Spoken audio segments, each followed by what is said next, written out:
Comfort doesn't ruin your life in one day.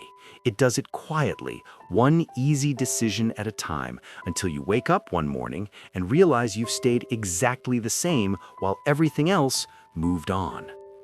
That's what makes it dangerous. It doesn't feel like a problem. You're not struggling, you're not falling apart, you're just okay. And okay is where dreams quietly go to die.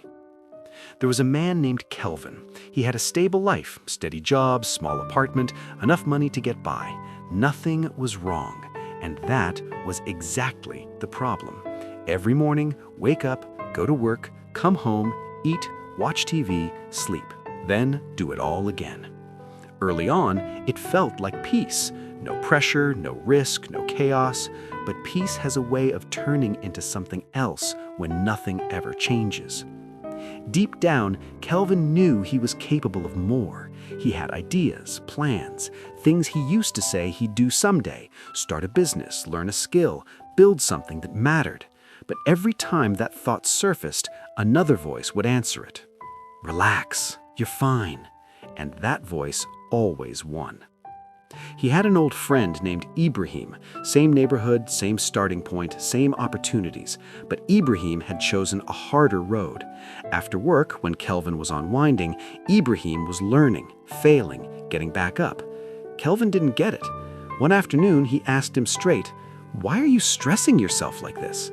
Ibrahim smiled, not smugly, just simply, "Because I don't want to live the same year 10 times.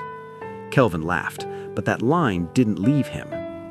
Years passed, not weeks, not months, years. Then one afternoon, Kelvin ran into Ibrahim again, and something was different. The way he carried himself, the calm in his eyes.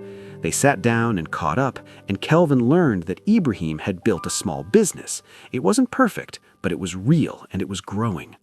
Something heavy settled in Kelvin's chest, not quite jealousy, not anger, regret, the specific kind that comes when you can finally see clearly what your life could have looked like. That night, he sat alone in his apartment. Same couch, same TV, same routine, but it didn't feel the same anymore. It felt hollow. Nothing in his life was bad, but nothing was better either. That's when it hit him. Comfort hadn't been protecting him, it had been holding him. The next day, Kelvin opened up to an older coworker named Musa. Quiet man, didn't say much usually, but after Kelvin finished talking, Musa didn't offer advice. He just brought out 2 chairs.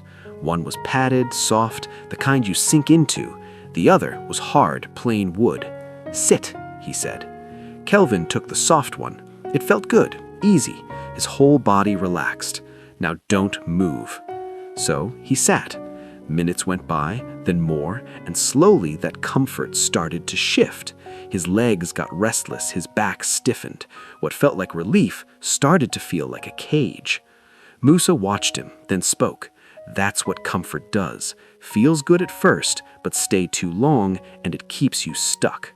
He pointed to the hard chair. That one is discipline, rough at the start, but it builds something. Kelvin didn't argue. He didn't have to.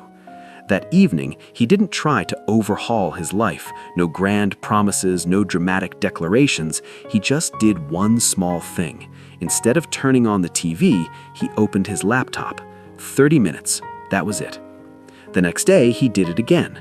Some days were hard, some days he didn't want to, but he kept thinking about those 2 chairs, and he kept choosing the harder one. Slowly, not overnight, not in a week, things began to shift. He started learning, growing, and for the first time in years, his life was actually moving. Comfort was never the reward, it was the trap. It keeps you safe, yes, but safe and stuck are closer than most people want to admit, and the longer you stay, the more it costs you. So take a real look. Where in your life have you been too comfortable? Because your future isn't decided by some distant moment. It's being decided right now by what you choose today. Comfort or growth? You can't hold both. Start small, but start today.